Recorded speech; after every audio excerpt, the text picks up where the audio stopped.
What's up there, people? 100 Spoke Riders here, and where I left off last is I took my Z1000 to the dealership and I got a new motorcycle. As I told you in the previous video, it was a toss-up between three bikes. I didn't say what three bikes, but here it goes. It was at the it's a Harley dealership. It was a toss-up between the Road King, the Street Glide, and the Road Glide. Those were the three bikes I was considering. Let me show you what I got. I'm about to drop the clip of what out of them three bikes, what I picked out. And then after I show you this clip, I'll tell you why I picked out that one and not the other two. So here we go, right about now.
Now, as you've seen, I ended up picking out the 2020 Harley Road Glide. Now, let me tell you why I didn't go with the Street Glide or the Road King. As I stated earlier, I wasn't sure if I wanted the fairing or no fairing. I just wasn't sure. But I knew it was down to the three bikes. Let me start with the Road King. I was really considering getting the Road King because the Road King is like the classic OG brand. I remember being in high school and older people talking about getting Road Kings and stuff. So the Road King is a name that's been around for a while. The one thing I didn't really like, well, at the dealership they didn't have the color I wanted.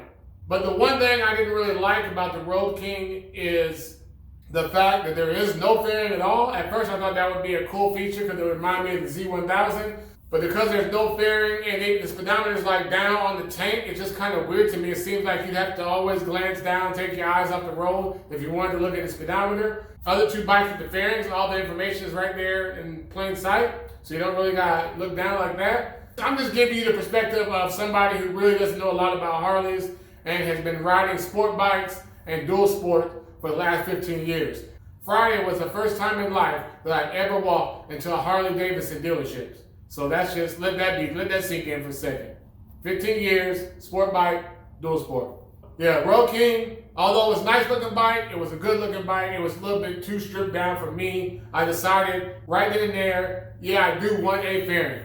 Then I had to pick out, okay, what do I want? The Road King or the Road Glide or the Street Glide? Let me explain to you why I didn't buy the Street Glide. I like the way the Street Glide looked with the mirrors on the side of the fairing, not really hooked to the bars. I thought that was cool. I love the way the fairing looks when you're sitting on the bike and all four of the gauges are like right there in the row. I thought that was cool. I wasn't really a big fan of the fact that the fairing was hooked to the handlebars and moved when you turn. That was kind of odd to me. And then the main reason I didn't get the Street Glide is because, once again, they really didn't have the color and the combination that I wanted.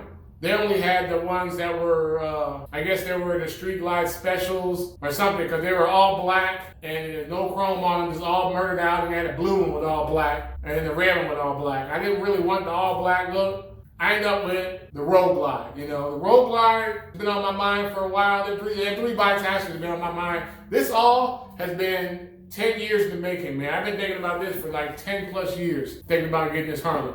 The main reason I went with the Road Glide is because,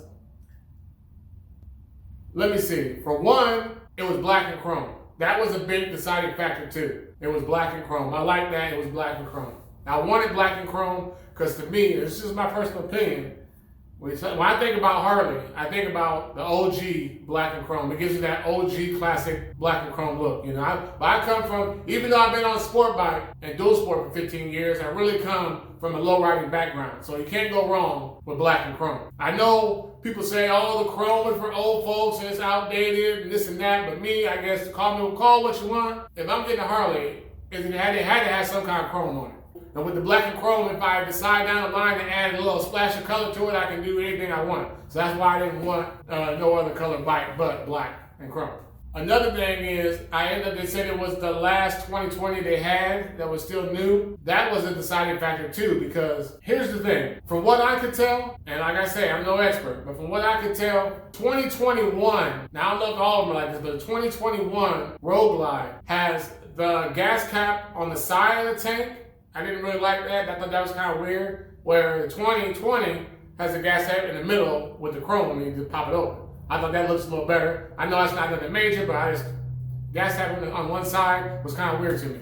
The 2021s have the cable clutch, and the 2020 is like the one I got was the last year for the hydraulic clutch.